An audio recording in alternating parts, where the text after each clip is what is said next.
Welcome to the Peds NP, Pearls of Pediatric Evidence-Based Practice. I'm your host, Becky Carson, pediatric nurse practitioner and assistant professor at the Catholic University of America in Washington, D.C. If you've been following with our series on cognitive bias in healthcare this season, you've heard all about how our brains work to make decisions on the information given to us in a clinical scenario, and the subsequent mistakes they can make that lead to diagnostic error. We've spent the last 2 episodes reviewing interesting cases from my career that presented with seemingly simple chief complaints, but ended up being severe acute care diagnoses. In our episodes so far, we've discussed 6 best practices to avoid cognitive bias in the first place. Need a refresher? Here they are in the order they were presented in the episodes. Number 1, when a patient presents with the same complaint, repeat a complete history and physical exam, opening up your differential diagnosis to the possibility for change. Number 2, give objective handoffs. Number 3, choose a consistent and structured strategy to work through your differential diagnosis that works for you. Number 4, use diagnostic teamwork involving the primary care provider, subspecialist, allied health providers, and nurses as one way to promote medical decision-making. Number 5, closed-loop communication with feedback. And number 6, cognitive autopsies, kind of like a post hoc analysis or morbidity and mortality case conferences for thought processes.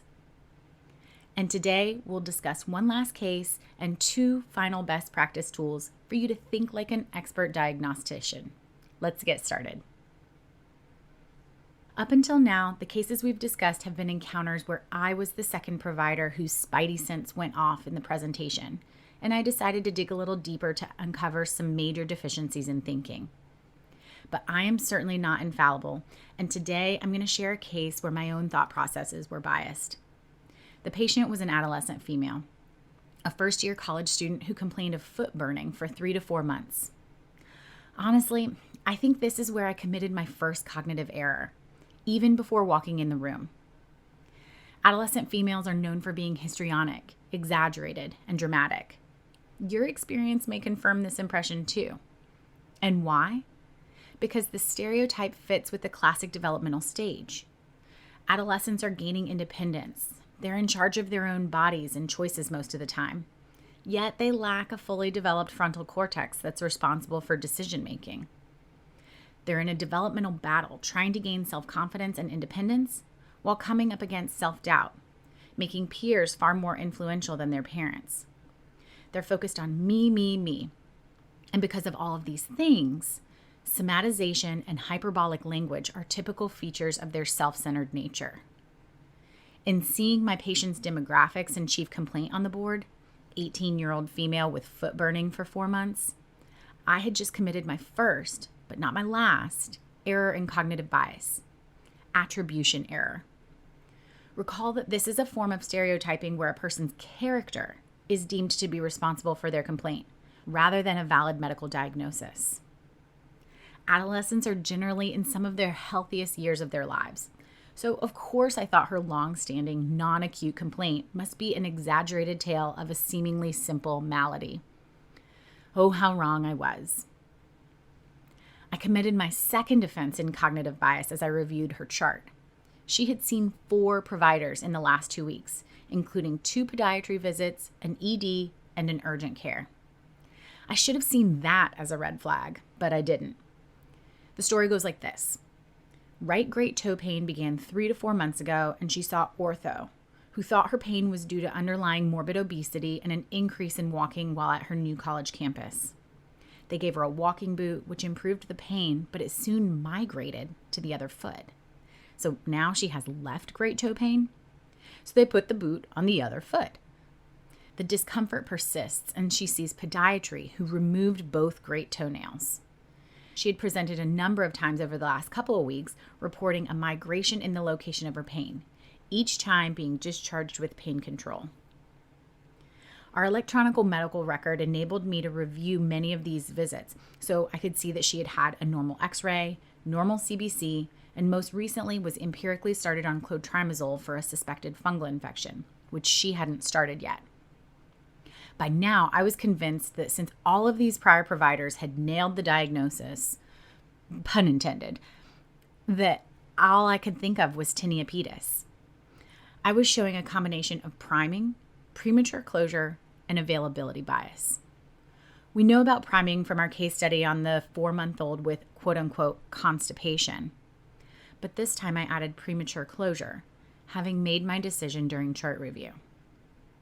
Premature closure is the acceptance of an early impression as the diagnosis, without adequate verification or consideration of another explanation. And once I was in the room, availability bias kept my mind on tinea pedis. Availability bias is the tendency to inflate or deflate the likelihood of a diagnosis based on the ease of retrieving it from memory. When nothing else popped into my mind as an obvious answer, I had diagnosis goggles on and saw her plastic sandals as a source of poor foot support and dorm shower fungus. You might want some additional information. Her past medical history had a litany of chronic issues, from morbid obesity to seasonal allergies, migraines, hypertension, and even a history of tongue cancer, now cured. She was on amitriptyline, rizatriptan, loratadine, Singulair, and propanolol. I wrote in my focused exam, normal range of motion, no tenderness to palpation, no deformity, no swelling or pain with foot squeeze, neurovascularly intact with normal flexion and extension at each interpharyngeal toe joint and at the ankle, skin without erythema or lesions, right great toe with absent great toenail, dried blood, and well-healed granulation tissue over the nail bed. I remember thinking that it didn't really look like athlete's foot. In fact, it looked totally normal, minus the missing toenails. And if I didn't know what it was, I was going to document what it wasn't. You heard in that focused exam that I was reassured against fracture, sprain, acute bacterial infection, inflammation, or even tinea. So I expanded on my indecision in my medical decision making. This is an 18-year-old, well-appearing female who presents with right great toe pain. Chronicity of the pain and nature of it migrating from one location to another is reassuring that there's no severe underlying diagnosis. Her right foot does not hurt at all currently. The burning nature of discomfort warrants her attempting the clotrimazole, though it does not explain why wearing her boot helps her pain. Suspect resiliency and psychosomatic nature contributing to her pain. Notes from ED, urgent care, and podiatry all reviewed and normal. Recommend follow-up with podiatry as needed. Wear boot as desired. Treat potential athlete's foot, and wear well-fitting shoes with clean socks. There's no concern for acute trauma, bacterial infection, or severe neurovascular deficit today. Can you feel the irony? The uncomfortable knowledge that you know that I was wrong? Her foot may not have hurt right then, and she may not have had severe neurovascular deficit at the time of my exam, but it didn't stay that way. I got an email a couple of days later detailing what happened to her after she left the ED that night. She woke up the next morning with severe pain, blue, and numb toes. She was seen at an adult hospital and diagnosed with a right popliteal artery thrombus that was occluding anywhere from 50 to 99% of the artery. They suspected that her 4-month history of toe pain represented embolization of the thrombus to the feet. She had surgery to remove the thrombus and was started on medical management of her clot.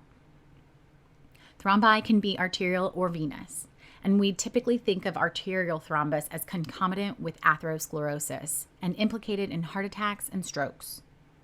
Lots of things can contribute to the buildup of atherosclerosis in the arteries, some of which were included in my patient's past medical history, including high-fat diets, smoking, alcohol, obesity, lack of exercise, diabetes, and hypertension.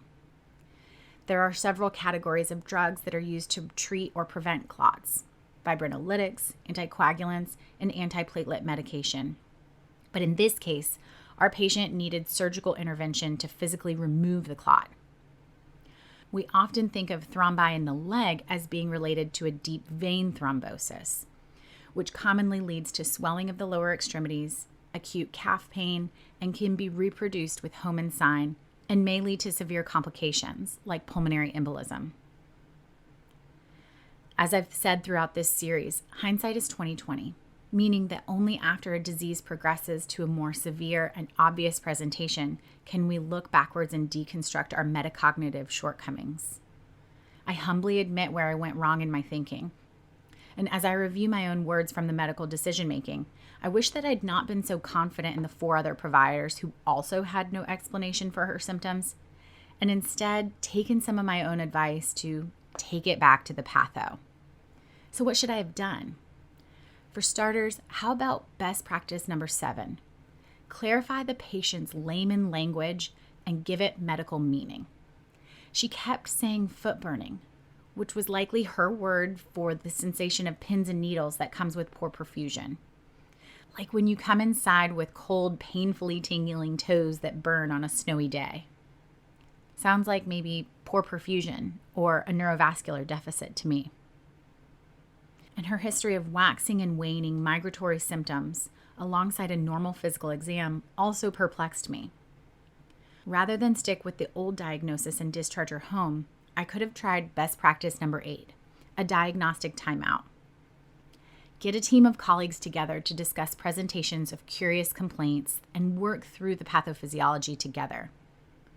In a willing sacrifice of thoroughness over efficiency, Yale et al.'s 2022 publication of their pilot study on diagnostic timeouts for pediatric inpatients affirms that thinking slowly and deliberately about the differential can lead to new management, alternative diagnoses, and rarely does it seriously impact efficiency. This is metacognition and teamwork at its finest. It takes more time to intentionally throw away heuristics and focus on slower, more deliberate thought. But a case where the shoe just doesn't fit, and you have the instinct that something isn't right, that's exactly when you should take a lengthy timeout. I hope that you'll like, comment, and subscribe to the Peds NP. Tell a friend about the podcast and how you enjoy the practical application of evidence-based practice for common clinical conundrums.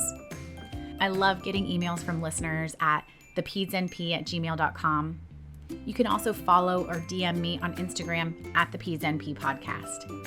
There's no financial support or conflict of interest in this or any episode of the Peds NP. You can see show notes and references at thepedsnp.com. Remember that this isn't just a podcast. You have to take time out for every kid. I'm Becky Carson. Take care.